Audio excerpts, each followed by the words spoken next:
estaba ocurriendo en el barrio Reus. Y claro, el titular es: la policía neutralizó al responsable, el responsable está muerto, y eso no deja de generar muchas preguntas, ¿no? Al fin y al cabo, era un solo hombre en una pieza. ¿Qué es neutralizar? ¿Por qué no se titula, dicen muchas voces, policía abatió, mató al sujeto? Es un proceder claro. Nos tuvo a todo el mundo así. Y no sé si lo que nos hace más felices es este desenlace. ¿Qué chance hay de que hubiera habido otro? No lo sé. Repasemos la información. Nos va a estar acompañando en instantes Robert Parrado, licenciado en Seguridad Pública. Mirá.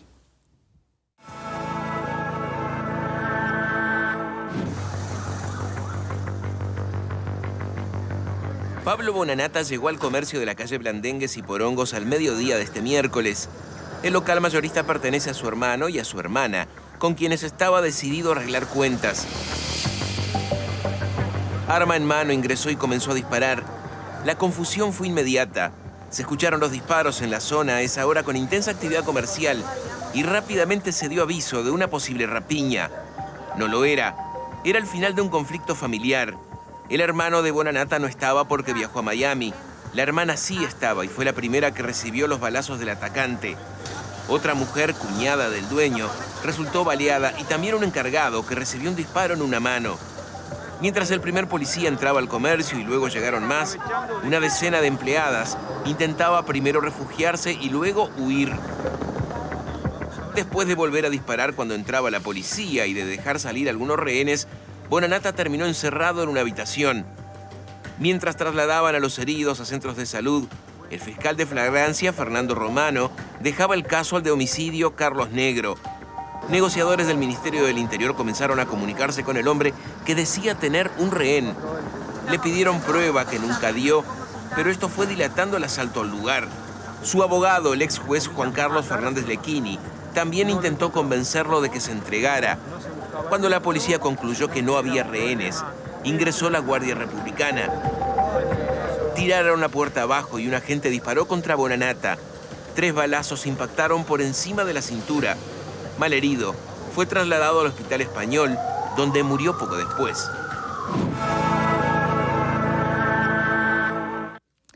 Robert, ¿cómo le va? Muy bien, por suerte.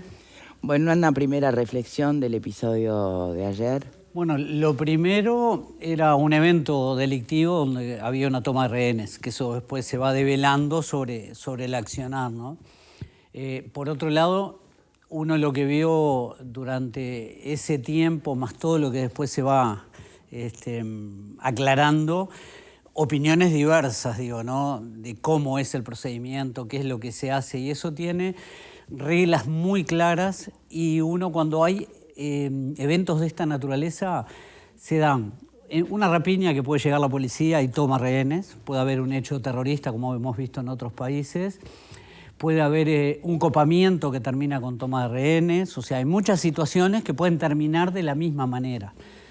Eso genera una actuación policial que tiene reglas que se enseñan desde la Escuela Nacional de Policía. Sí, claro. En cada curso de pasaje de grado se da exactamente lo mismo, que es el manejo de situaciones críticas.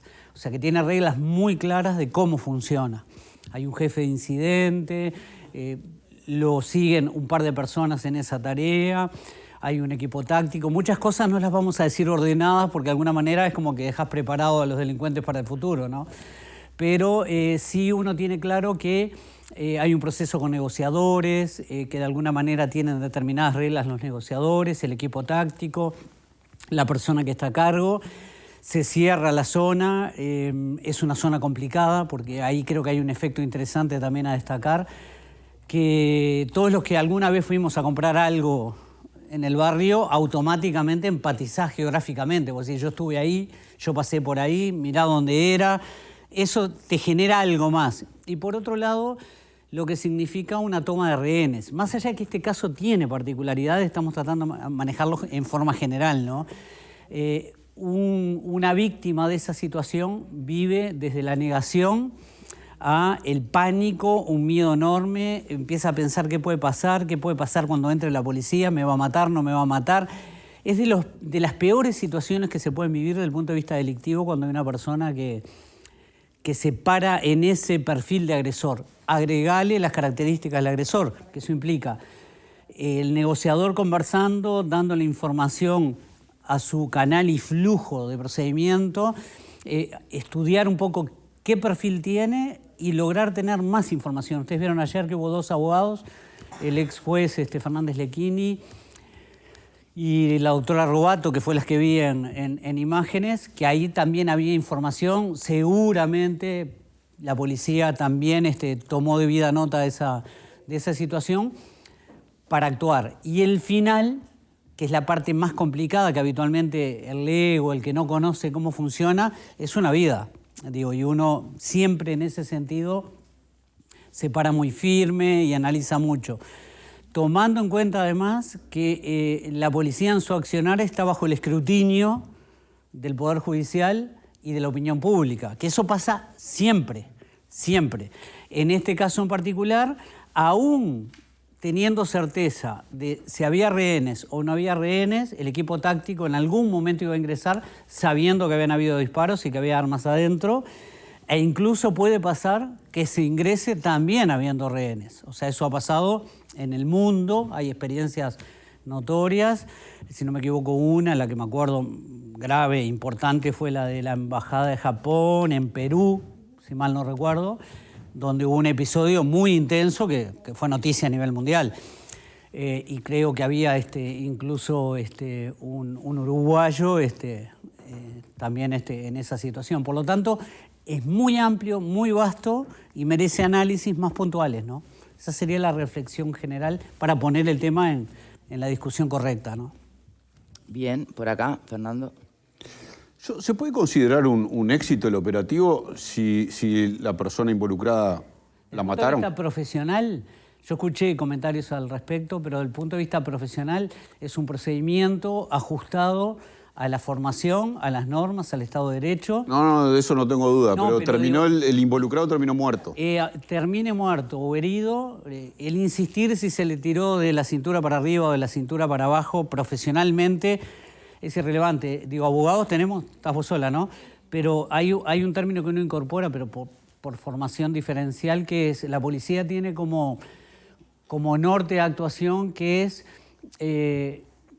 no tiene obligación de medios y no de resultado, exacto. Entonces, puede querer hacerlo 100 y de repente no sale 100. Lo importante es que se cumpla con todo. Vale para el anestesista o para el cirujano. Cuando entraron, ¿estaba el hombre amenazándolos con una pistola? Porque si no, ¿cómo se justifica el abatimiento? Y el arma la puede tener en la mano, no necesariamente. Ya había tenido la violencia suficiente como para haber generado heridos o eventualmente heridos.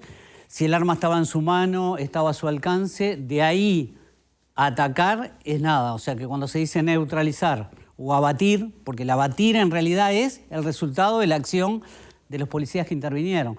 Creo que ahí es un instante donde el que resolvió en base a su formación y a los mecanismos que tiene para resolver en ese momento justo, ¿no? ¿Querías decir algo? Y más allá de que claramente tú no podés contarnos cómo son esas reglas y esos pasos a seguir, ¿nos podés garantizar de que se cumplieron los pasos a seguir establecidos? Más allá de lo que dice Fernando de cómo termina el resultado, si se actuó, podemos decir que se actuó de acuerdo a derecho. Hay cosas que habitualmente se dan que uno, si a mí me tocara definirlo, yo sería muchísimo más estricto, riguroso en presencia de determinadas personas en el lugar. Que estén el subjefe, el subdirector de la policía, el otro subdirector, que hayan llegado, y bueno, está bien por la preocupación, es algo que está pasando en tu jurisdicción, pero cuando se trabajan estos temas es el equipo asignado a esa tarea. Claro. O sea, cuando tú llegás, y bueno, todos lo sabemos, ¿no? A nivel de una estructura jerárquica, se delega la autoridad, ¿sí? Pero seguís siendo responsable. Si estás en el lugar, pasás a ser responsable de todo el procedimiento. O sea, la máxima jerarquía, y hablo de jerarquía de la estructura policial. Ni siquiera el ministro tendría esto que estoy planteando, ¿no? Entonces, yo creo que de alguna manera hay que reconocer ese trabajo desde el punto de vista profesional, e incluso la Fiscalía lo tiene que seguir analizando, en este caso el fiscal Negro, porque hay una persona que muere, abatida, neutralizada. Él está obligado a desagregar toda la actuación y llegar a eso que vos bien planteás. O sea, yo creo que se hizo lo correcto. Ojo, la prensa, yo por ejemplo, en mis tiempos de policía, la ponía aún un poco más lejos y si quería mirar, iba a mirar desde otro lugar. E incluso quizás sin mirada directa. Los vecinos, acá depende cada uno de nosotros. Vimos en zonas que eran alejadas, que ya estaban fuera de la línea de exclusión, por lo que uno percibió y dedujo, estaban tomando mate, mirando, sacando fotos con el celular. Digo, todo eso no debería. Por aquí. Justamente eso, ¿no? Cuando Robert habla del profesionalismo, nadie lo duda, el profesionalismo. Claro. Pero a veces una cosa es lo que está sucediendo, que bueno, puede cambiar el minuto a minuto del operativo, y otra cosa es lo que vemos. Exacto. Entonces, lo que vimos ayer, claro, si tú lo comparás con lo que estamos acostumbrados a ver, no sé, en una película o demás, parecía una suerte de romería, ¿no? No quedaba nadie que no llegó a robar un minuto de cámara. Las declaraciones que se hicieron a la prensa, cuando se hicieron, a mí me parecieron muy apresuradas porque había poca cosa para decir. Después, cuando se toman declaraciones al fiscal y al subjefe de policía, son contradictorias, o por lo menos se basan en cosas distintas, porque el fiscal dice, esperamos, constatamos que no existían rehenes y allí la policía entró. Y la policía dice, y el director de convivencia, Santiago González, dice, no sabíamos si había rehenes, por eso entramos y lo abatimos o lo neutralizamos. Y uno que no sabe mucho de esto, junta todas las partes y dice, ¿realmente las cosas fueron tan profesionales? Yo creo que hubo un detalle que valoré como muy positivo cuando el fiscal Carlos Negro dice, esto es actuación policial. O sea, profesionalmente quien lo va a resolver es la policía. O sea, si ingresa el equipo táctico, no va a ser ni siquiera, por más que se haya acercado el fiscal, haya venido el abogado, haya hablado alguien, quien va a decidir el momento necesario para ingresar a determinado minuto o en determinada circunstancia, va a ser el jefe del incidente con los recursos que tiene el punto de vista humano e institucional. El equipo táctico con la información que le pudo haber dado los negociadores, con la información que se recolectó por fuera, que esto habitualmente no se habla. Nos queda lo que vos decís. Y yo lo que vi fue lo mismo que vos, lo vi a través de la tele. Pero cuando lo ves decís, parece mucha gente, pero probablemente hayan habido tomas a distancia, que eso te cambia un poco la perspectiva. No, pero en un momento, por ejemplo, uno de los canales de televisión tiene que retirar las cámaras porque estaba mostrando todo el operativo de ingreso al local. Eso y alguien se dio cuenta, ojo, que si estás adentro podés estar viendo. Claro, ¿te acordás el caso de la peluquería? Entonces, fue muy parecido esa situación. Acá es lo mismo. Esos detalles la policía tiene como regla de trabajo, quiero creer que ya se está haciendo hoy, probablemente como están citando a fiscalías tenga una demora, pero se tiene que hacer un análisis post-procedimiento para ver las debilidades y fortalezas que se tuvieron en el accionar. Claro, ¿y más allá de lo que la fiscalía vaya a evaluar. ¿Y cómo haces para que no se repita otra vez? Y esa es la clave del aprendizaje. Personas contando que la policía solicitaba a todo el mundo alejarse, cerrar sus locales, quedarse adentro. Bajar la no había forma, la gente se amontonaba para eso, ¿no? Eso ni que hablar, pero cuando vos estás en un operativo de estas características, todo ese protocolo que ya está de antemano, ¿no? No es que te exhorto a que te corras y podés dejar de tomar mate acá al lado. Es ABC de la actuación policial. Lo que me parece que quizás está bueno es también en momentos de paz, por decirlo de alguna manera, hacer un trabajo a nivel de los periodistas, tener un acercamiento. Porque estoy seguro que nadie lo hace por mal. Todo el mundo en ese minuto quiere tener la mejor imagen. No mide riesgo. Y ojo, debería separar la política de la actuación policial. Porque bien lo decías vos, hay personas que de repente no deberían estar allí, están. Pero bueno, son las reglas de juego, sabemos cómo funciona y bueno, hay que corregirlo. Pero eso depende también de la capacidad, la impronta y el endurance que tenga quien está a cargo. Pero eso no es ir profesionalizándonos en eso temas, obliga todos, a ser cada día más profesional. Todos, digo, también nosotros. Todos los actores involucrados, sin duda. Fiscalía también. Estuvo bueno que fueran los dos, porque no sabían que iba a terminar. Termina en un fiscal, que en este caso es el fiscal Negro. Pero fue interesante ese aporte cuando dijo, esto lo resuelve. No lo dijo con estas palabras, pero conceptualmente fue, esta actividad la resuelve la policía. Él está obligado después a revisar Sin duda. Voy a tu parte más de psicólogo, ¿no? Sí. Esta persona, obviamente es una persona que venía arrastrando un dolor. Historias de vida complejas. Un dolor que lo habría intoxicado y que lo habría llevado a lo que lo llevó. Con la poca información que hay y el perfil muy preliminar que podés desarrollar a partir de la observación de este señor, de este caso, ¿qué otra opción de desenlace había? Es que para el desenlace, esa información iba a ser parte de los insumos que tienen que tener. No iba a ser la clave de cómo resolverlo. No, pregunto si ese hombre iba a salir vivo de ahí o se habría dado muerte a sí mismo en caso de que... Están todas las posibilidades en el horizonte. Lo podía haber hecho, pero aparte, por lo que se recoge de la crónica periodística, ingresó disparando. O sea, eso ya te habla de... Sí, sacado totalmente el norte que tenía y exacto. Cómo quería resolverlo. Si pero uno tuvo va mucho para atrás, rato ahí solo escuchando negociadores. Rato suficiente como para tener un momento de conciencia y decir, de esta no salgo, o mato, no, porque yo qué sé. no sabemos qué trastorno tenía, qué cosa lo disparó. Hay flashes de información. La abogada, el abogado, algún comerciante lindero que por ahí conocía algo, situaciones previas de conflictos con la ley. Hoy tenemos las redes. Todo depende también del tiempo que tenés para analizarlo. Y eso es... En determinado momento, cuando se corta si se cortara la negociación, ya es difícil después volver. Eso es parte también del engranaje que se tiene para tomar una decisión de, por ejemplo, que ingrese el equipo táctico. El equipo táctico entra a tomar el control de la situación, fundamentalmente en protección de vidas, de víctimas y también del agresor, ¿no? Alfredo. Sí, para mí acá hay dos cosas. Por un lado, el tema del morbo que despierta este tipo de situaciones y que muchas veces los propios medios de comunicación se encargan de fogonear, lo cual es decir, pues no aporta nada estar 5 horas transmitiendo de si vino aquel, no vino el otro, pero era parte del... Y toda la gente ahí, todos querían saber y qué pasó y qué no sé qué. Parece que eso habla muy mal de nuestros medios de comunicación y de nuestra ciudadanía, que somos aparentemente fanáticos del morbo con este tipo de situaciones. Y lo otro es que surgen situaciones y nos volvemos todos expertos en accionar policial. Exactamente. ¿Tá? Como somos todos técnicos, directores técnicos de fútbol, ahora éramos todos vacunólogos, ¿tá? Ahora somos sommelier de vacunas, ¿se acuerdan? Ahora somos todos expertos en seguridad. Y me parece que, viste, es un poquito exagerado el tema, ¿no? Yo no sé nada de procedimiento policial, no sé nada. Lo que yo supongo es que la policía, frente a una situación en la cual un tipo entra disparando y hiere a 3 personas, a 2 de ellas aparentemente de relativa gravedad.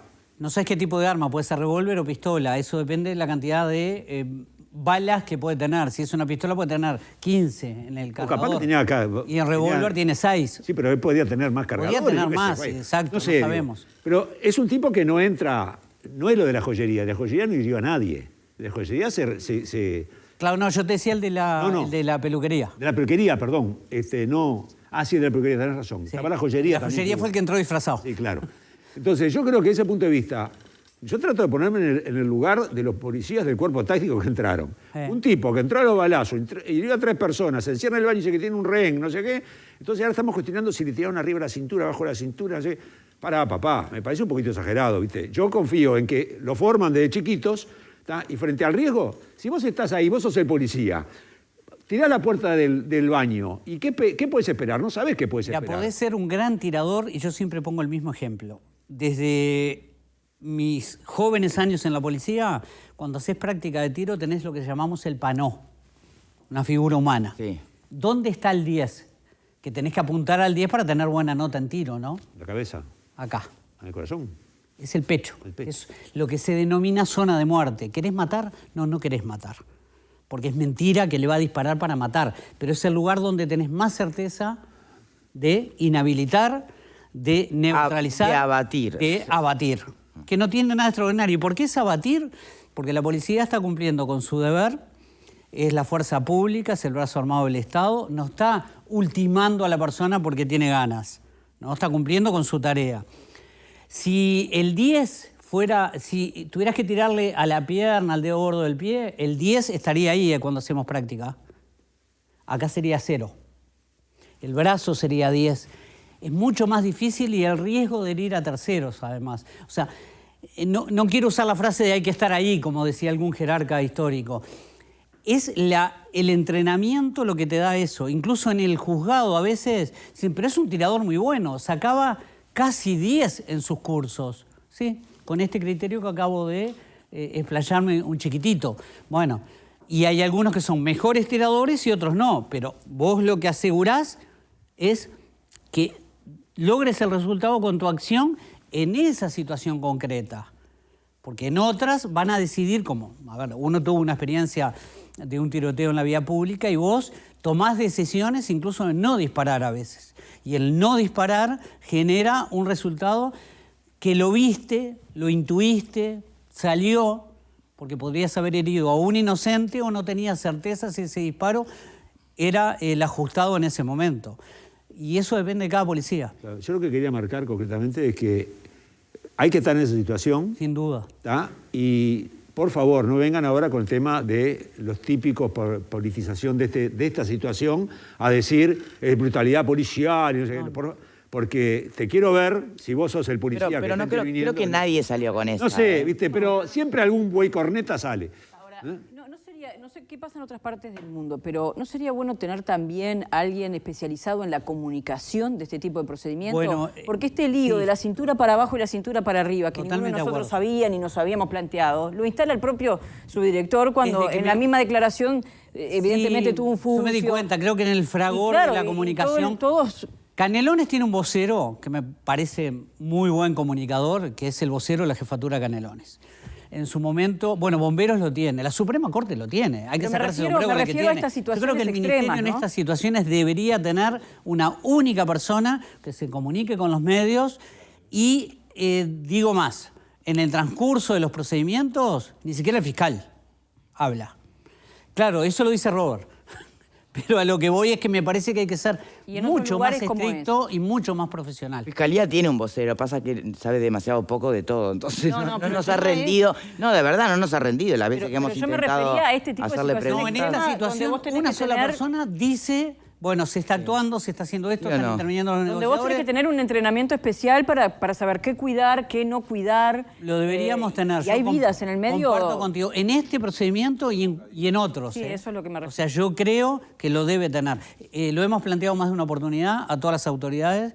Es un tema porque eso está permeado por otra realidad de la vida del país, que está bueno, pero a veces hay que estar. Y la Cámara se transforma... Ese hay en que un vehículo. estar. Se podría No sé si es bueno. sustituir por la frase, sí, hay protocolo, pero cada caso es único. Cada caso es único en la resolución y en Claro. la forma de intervenir. Yo creo Por más que en el protocolo resto- que exista. En el resto hay que ser estricto. Zona de exclusión, la protección del entorno, el análisis del perfil geográfico, del perfil de la persona que puede estar agrediendo, de las víctimas que están, de cómo es el lugar. Esto puede pasar. En breve voy a tener una reunión con algunas autoridades, pero digo, puede pasar en un centro educativo, puede pasar en una universidad, claro. Lo estamos viendo en el mundo, tenemos que estar preparados, si nos falta algo hay que tenerlo. Robert, hay que ¿cuánto tener la tiempo humildad se de pedir. demora en una situación así? ¿Cuánto tiempo se demora con el equipamiento y la tecnología que tenemos hoy disponible en nuestro país en poder sacarle el perfil psicológico a la persona que está siendo, bueno, la protagonista del crimen? Sí, voy a pecar de falta de información porque estoy convencido que nuestra policía no tiene un psicólogo acompañando a los negociadores. La teoría, la más recibida, con las que nos formamos, dice que tenés que tener, no un psicólogo, tenés que tener varios, con una mirada Un que haga psicólogo una forense. aproximación a las características de esa persona que tenés que analizar para darle insumos a los negociadores Claro. y al resto del equipo. Los negociadores además tienen que ser muy sólidos en la forma de comunicarse y su contenido discursivo tiene que adaptarse a lo que le pueda trasladar el psicólogo o eventualmente en algo que genere tiempos y por ahí llegar a un mejor resultado en forma previa que se puede dar también. Pero ¿y por qué no hay un psicólogo? Porque en definitiva cambia mucho la información que puedas tener del sujeto con el que estás tratando de negociar. Sí, ¿Quién es? ¿Quién fue? ¿Qué le importa? ¿Qué problemas tiene? No es lo mismo a que sea un anónimo. El ejemplo más claro, voy a poner uno que todos atrincherado vimos, en un lugar. La Casa de Papel, ahí se ve clarísimo la figura del negociador y el rol que tiene y la formación que tiene, más allá que obviamente se va a muchos lugares La Casa de Papel, pero vos precisás tener esa característica. Por lo que ya venía de antes, lo veo ahora, en lo personal se asimila mucho su uniforme de negociador a la figura que tiene el que está operando. En lo personal, yo creo que debería tener un enfoque diferencial, más allá del chaleco antibala que sí o sí lo tiene que tener.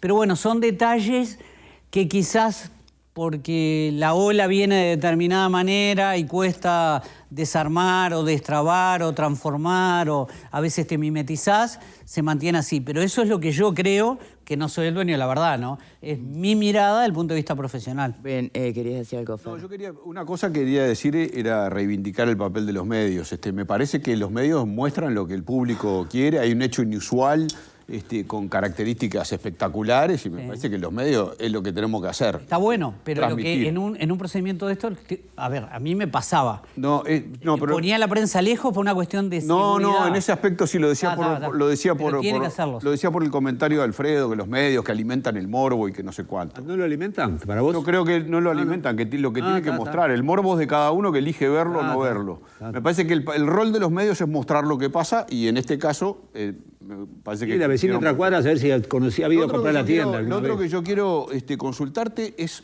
Los negociadores son expertos, ¿verdad? Sí. Se supone que son expertos formados para expertos. Formados incluso por gente del exterior. Yo de las crónicas veo el abogado de Bonanata hablando con él. Están tus hijas, che, afuera, ¿por qué no te...? Debe haber sido con el celular. No tenía celular. Después está el fiscal negro. Che, ¿estás con rehenes o no estás con rehenes? ¿Dónde está? Está el fiscal, el abogado, y el papel de los negociadores. ¿Cómo se negocia? ¿Sí? Eso es prolijo. Eso está bien, está prolijo. Y lo otro que te quería preguntar es 5 horas. 5 horas que es un plazo razonable para entrar. ¿Por qué no entraron antes? ¿Por qué no entraron después? No, 5 horas con rehenes lo podrías entender, pero... Eso no sé. Bueno, pero creían que tenía si rehenes. o no, más rehenes podía haber. Pero no hay un aparente, porque tampoco somos expertos, como dicen, no somos expertos de nada, preguntamos. Si hubiera más horas, podía aparecer hasta el síndrome de Estocolmo. ¿No hubo una situación un poco desprolija, con mucha gente metida ahí, el abogado, el fiscal, todos hablando con el amotinado? Bueno, a ver, volvemos a lo mismo.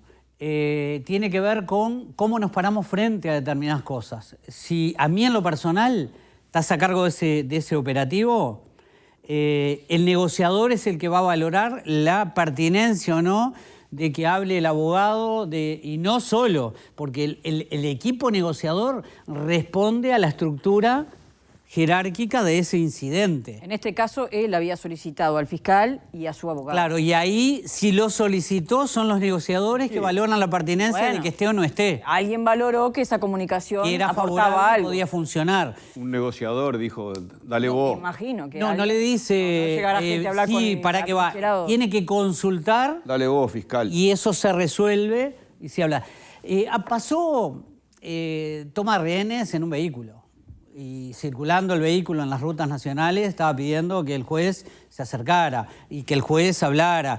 Ese tipo de cosas tienen que tener un rigor profesional y una definición profesional, que va más allá de la voluntad del abogado, de la voluntad del fiscal o de quien se te ocurra. Solo depende de quienes están a cargo de esa estructura, empezando por el jefe del incidente, más allá de la presencia de otros actores allí, que además es concéntrico. No vamos a decir el orden, pero hay círculos concéntricos donde en cada lugar tienen que estar determinados operadores y eso está hiper estudiado.